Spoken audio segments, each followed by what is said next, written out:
Welcome back to this extra special episode of your presidential playlist. I'm your host, Emily Tisch-Sussman, and we are here today with a good friend of ours and La Colombe partner, Vote.org CEO, Andrea Hailey. Welcome, Andrea. Hi, thank you so much for having me back. It's so good to see you. We did talk earlier this season about how people actually vote, and we're really excited to get you here with La Colombe, talking with an even broader audience because there's so much going on with voting. We are so excited to have you here as the expert.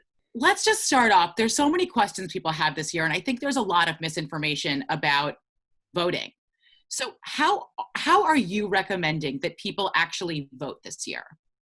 Well, this year is a really important year, so many ways. And every election cycle we say that, but this election cycle, I'm really trying to get everyone to think about their voting plans and think about them early. We know that we are administering elections in the middle of a pandemic. So everybody's going to have to walk and chew gum at the same time. And that means making sure that if you want to vote absentee, you get your absentee requests in early this year. Go to vote.org. It's a really simple process.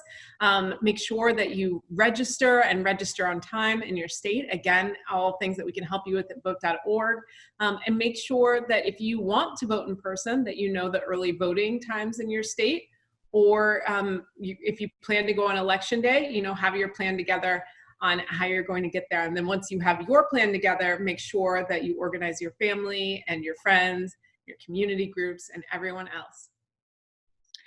There's been so much discussion about whether people should vote by mail. Can you vote by mail? Can you demystify some of that for us? And what kind of tools does Vote.org have to walk us through?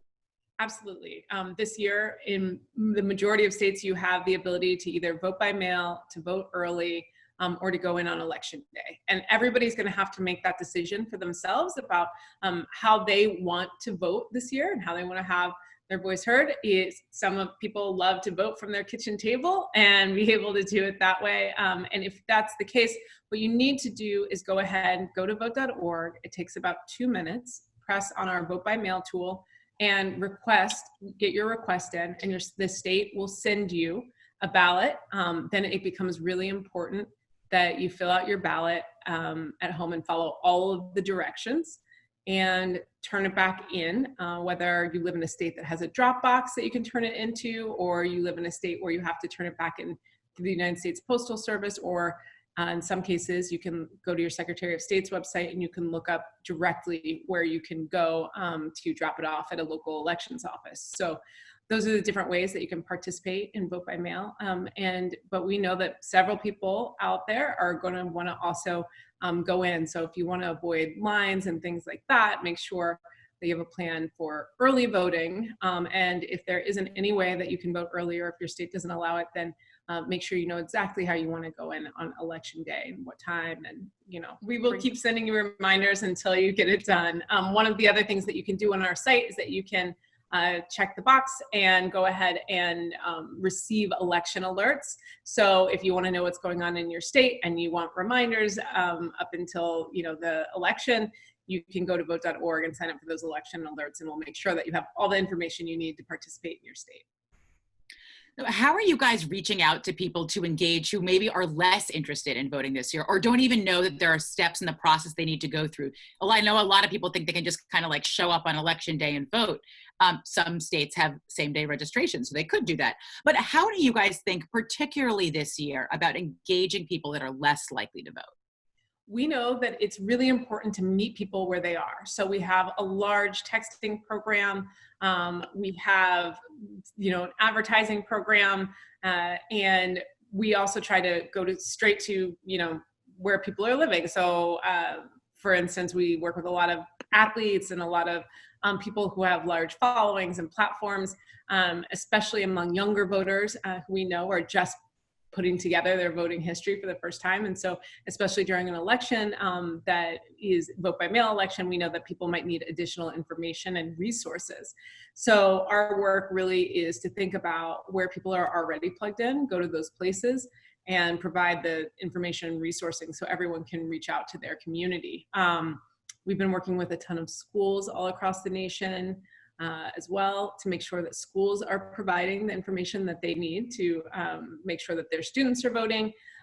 We've been talking to companies all across the country who are really reimagining what their role in democracy is, and making sure that all of their employees have paid time off to vote and also have voting information that they need.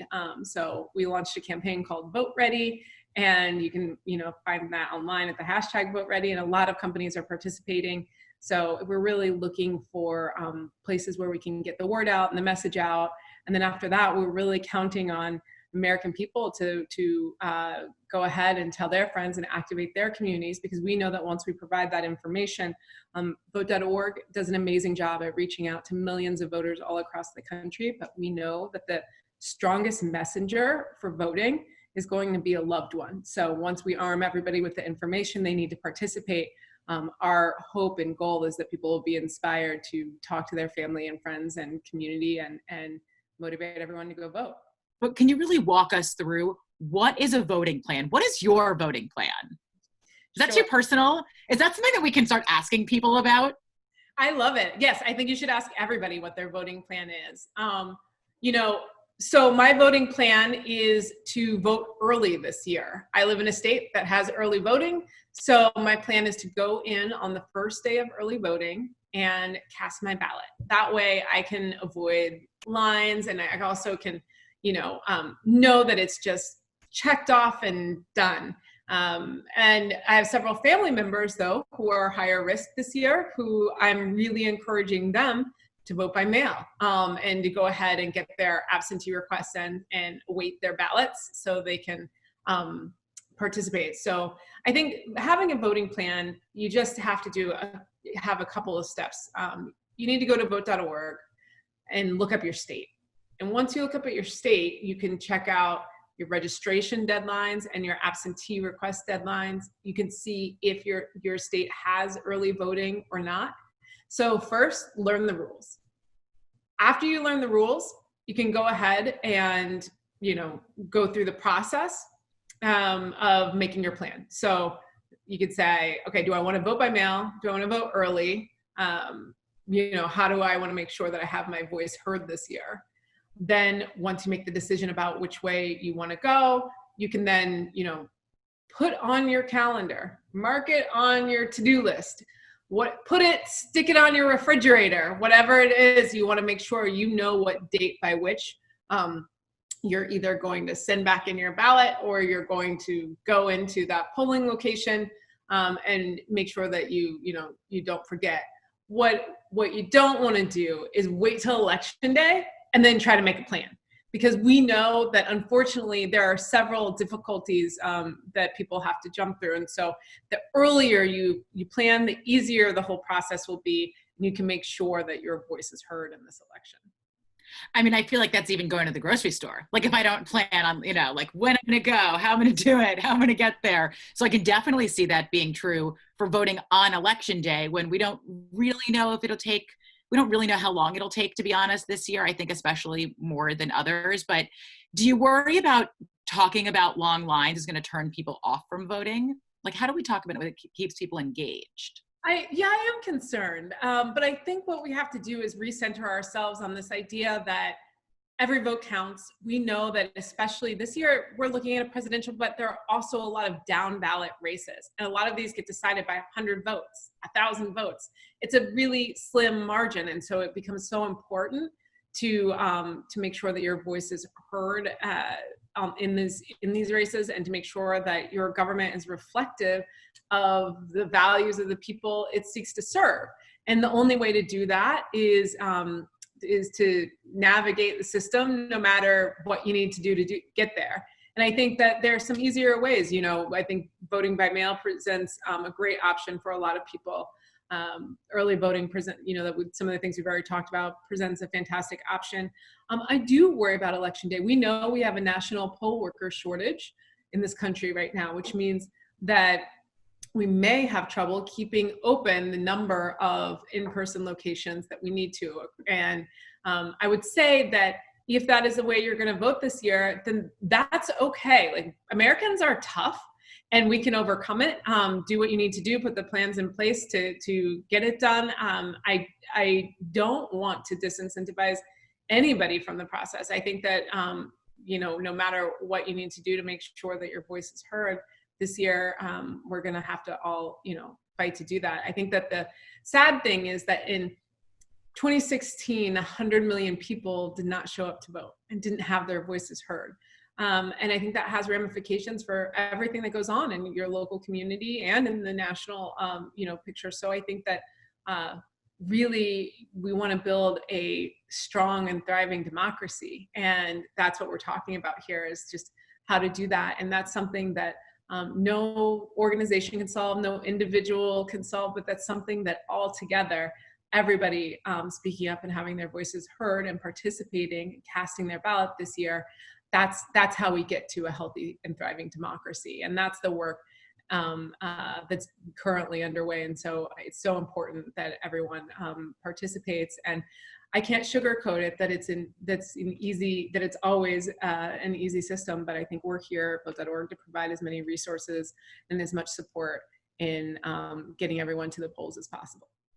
Yeah, what do you say to people that say, oh, sure, there's things that I care about, maybe I march sometimes, like there's things that I care about, but politics isn't for me. What do you say to those people? Well, politics is really just, do you want to have a voice in your local community? It's it. It's not, we've made the word into something different than just kind of knowing what's happening in your child's schools or knowing what's, going on. And from a budgetary standpoint,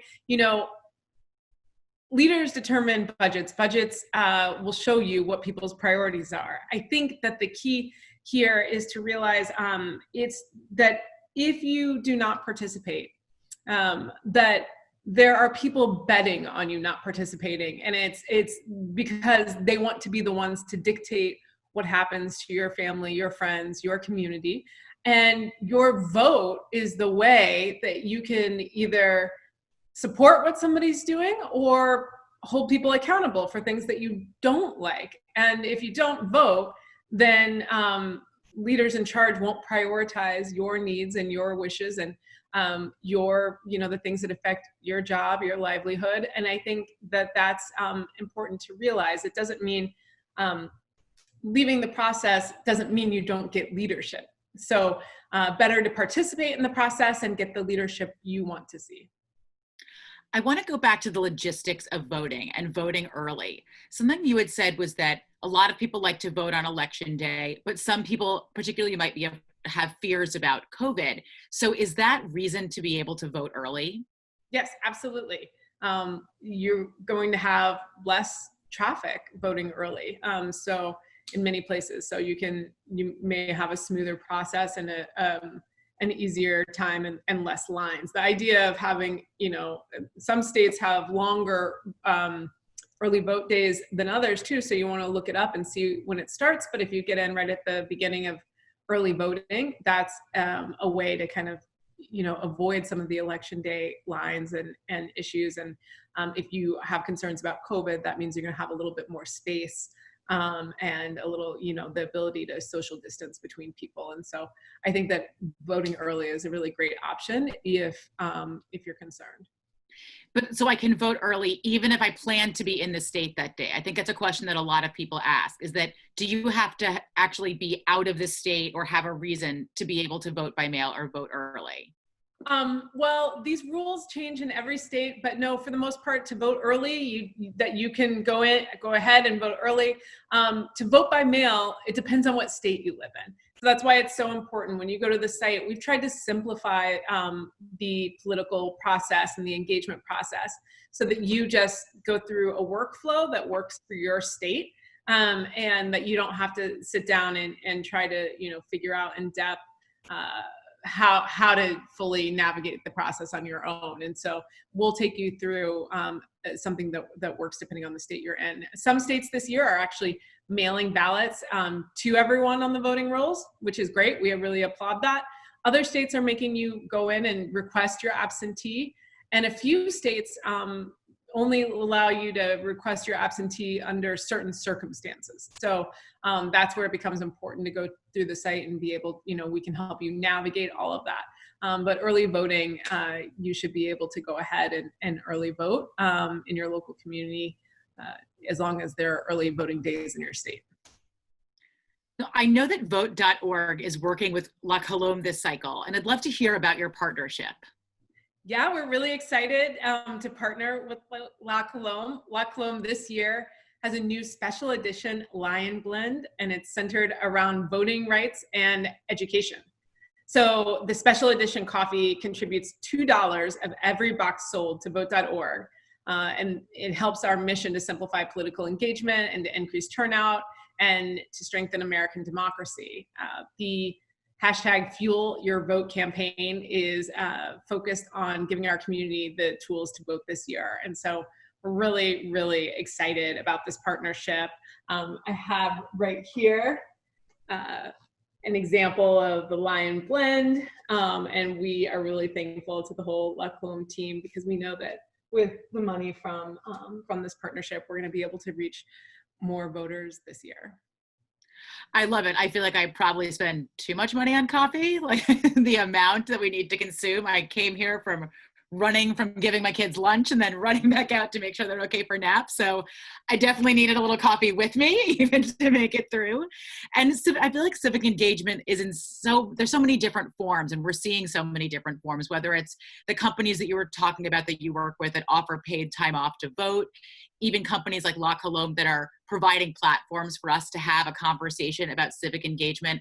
And I know that a lot of people, me included, I'm sure you included more than ever, want to think about where our spending dollars go and make sure that we're spending our money on our grocery money, our, everything that we were within our regular lives, making sure that it's going to companies that are thinking about how to be good civic partners and good civic engagement. So I'm glad to be spending my coffee money, my vast coffee money with a company like La Colombe that's really helping to give a platform and to fund you guys, vote.org. I have to say that the La Colombe team has been wonderful to work with, and we're really excited. They've also sent coffee to our whole team so that we can all stay, awake and ready to go for this election cycle. So we're really thankful to them for that on a personal tip as well. And it is really wonderful to work with companies that really care about their commitment to community and to, civic education in this country. So the La Colombe team, has gone over and beyond in a lot of ways. We're having lunch and learn sessions with employees to discuss the election and voter suppression. They're providing vote.org tools out to employees. So we're really excited about their commitment. One of the tips that I've been giving to people who are planning on voting on election day is to bring snacks, because you don't know if you may end up waiting for a little while. So maybe people can just grab a can to stay with your snacks for election day. Great, I love it. Great. Is there anything else that we haven't covered that we should definitely talk about, right? I mean, there's so much. I'm excited. I think this year people are paying attention. They're paying attention early. I think Americans are really, excited to have their voice heard and to participate. And you've done a wonderful job of going over all the details of how people can participate this year. So no, I can't think of anything else, but it's so fun to talk to you. So I want to continue it. It's great. Well, thank you so much, vote.org CEO Andrea Hailey, on this special edition of your presidential playlist for La Colombe. Thanks so much for joining us. Thanks, Emily.